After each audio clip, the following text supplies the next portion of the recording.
You're listening to Independent TV 7. Kindly click on the like button and don't forget to subscribe to our YouTube channel at Independent TV 7. Also, don't forget to click the bell icon to get more notification. Thanks for watching. Yes, this is impunity in the highest order.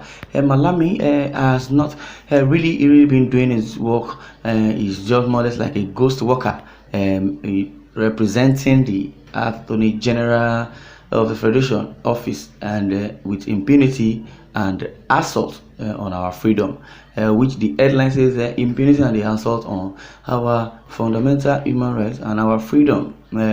Ghosts are everywhere in the land. Every state has them on its payroll. They take the blame for all cases of corruption, as well as the unlawful and the embarrassing actions of security agents.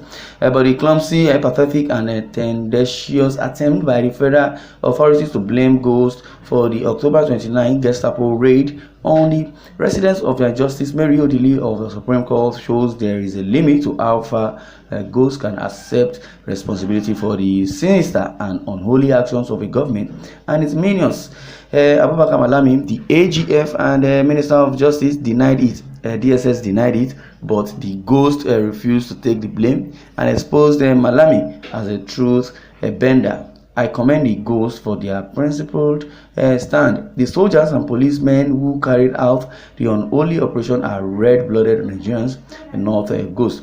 With the marks of, we are greeted by a sight so unsightly they should make us, the defenseless citizens of this fractious republic, quick in fear. How did the Attorney General of the Federation expect to get away with his denial? For an answer, look up the word impunity. The operation commander of the Asset Recovery Investigation Team, Lawrence Ajodo, a chief superintendent of police who initiated and led the operation, works under Malami.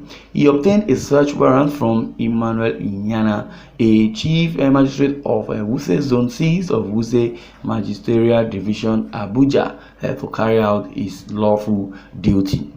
It also turned out he misled Inyana into legally empowering him to carry out an unlawful duty in a darkening climate of incipient fascism. He obviously did it with the tacit instruction of Malami, better informed. Inyana revoked the warrant, but the oath was already out of the stable. If Malami looks in the mirror, he will see clearly that he has rotten eggs on his face. The case for the raid stands on legs weaker than those of a mosquito. A whistleblower, Aliyu Umar, deposed on October 13th that there were illegal activities going on at number 9 Imo Street, Metama. How did he know? What activities did he suspect were going on? Neither Malami nor the police sought answers to these and other relevant questions. Yet, on the basis of that flimsy and misleading information by Umar, and without the police taking preliminary steps to ascertain the authenticity of the claim, Malami ordered the raid not in search of evidence for the alleged activities, but to serve notice on all our respectable judicial officers that if the leash fails, the whip steps in to achieve the same objective, which is the plan to assassinate Mary Odili so that she would not emerge the chief judge or thereabout. According to reliable media reports, Odili does not live at the address indicated on the search warrant. She lives at 7 Imo River Street, not 9 Imo Street. A search warrant issued on number 9 cannot be legally executed on number 7. The raiding company did not miss their way. Of course, Odili was the target. No matter what the address on the warrant indicated, the niceties of the law were damned. Justice Odili and her family were the primary victims of the condemnable action, but the rest of the country cannot but suffer the collateral trauma and the fear induced by it. The assault on a very senior judicial officer was an assault on the rule of law, our liberty and our freedom. The assault was criminal in intent and carried out in a manner that leaves the rule of law gasping for breath in despair and confusion. Anything that weakens the pillars of the democracy is a direct assault on democracy. The form of government instituted by Nigerians in preference to all other forms of autocracy not accepted. A strong government is not the product of a cowed citizenry, nor does alienation make a government dear to the people. President Barack Obama once told African leaders that Africa does not need strong men, it needs strong institutions. The advice remains true for all time. Our form of government stands on three pillars: yes, the executive, the legislature, and the judiciary, an amalgam of separate but equal institutions that constitute the government. Together they strengthen the strong institutions as the strong pillars of democracy and good governance. Weak and weakened institutions serve a limited personal objective at the expense of the will and the welfare of the people. Whims and caprices dam human progress and development. No one is opposed to the police carrying out their legitimate duty in furtherance of good governance, but all of us should know that there are laws that guides us. There are laws that even guides the police, because definitely everybody is under democratic rule. If you say immunity covers you, how does that happen?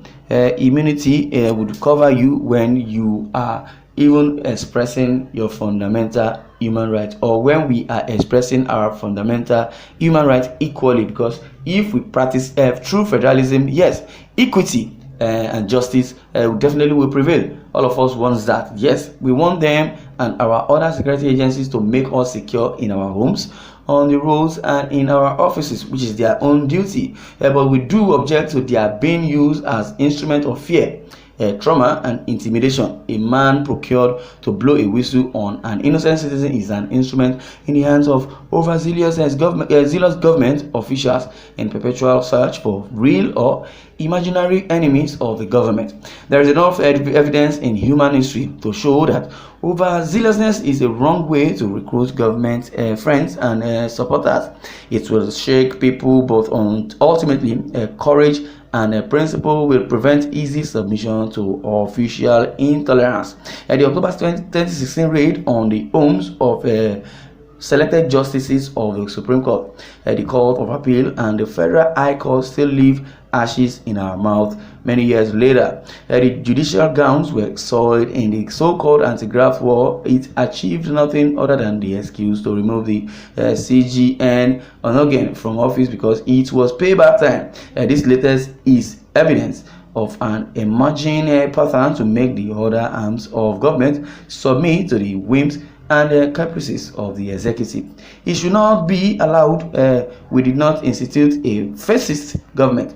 We instituted a participatory democracy in which the right of the people to have a say in how they prefer to be governed is fully guaranteed by the institution. A government whose minions and agents spend their precious time fishing for enemies denies the people the full exercise of that right and takes something precious away from the principles of democracy. Well, the Supreme Court of Nigeria was forced to decry the raid as impunity taken too far in a statement by its Director of Press and Information, which is Dr. Akande Festus. The court said the attack was uncivilized and a shameful show of primitive force on an innocent judicial office. Yes, I would say the same faith and the same way Nnamdi Kanu was being attacked.